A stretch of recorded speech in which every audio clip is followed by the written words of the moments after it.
Hello friends, आज आम बाहरी बालिया डैम जावाई। बालिया डैम आ सीताकुंड दी जगह बुलिक आस प्लां कर किसी पाग हो देखिपे। चलते बालिया डैम पहुँचे आगे देखा।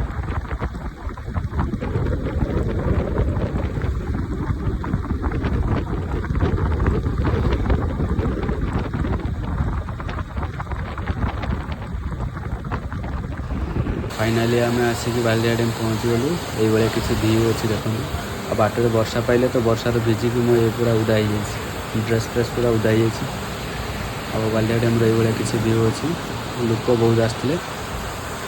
बर्तमान यू सीताकुंड पुणी बाहरी गलु। ये किसी रास्ता अच्छी सीताकुंड को देखिपे। चलते फाइनाली सीताकुंड भी आसिक आम पहुँची गलु। आम पहुँचला बेलू लोक कई नथिले। ये किसी व्यू अच्छी देखते सीताकुंड जगह किंतु बढ़िया। बाय बाय रोची टाटा।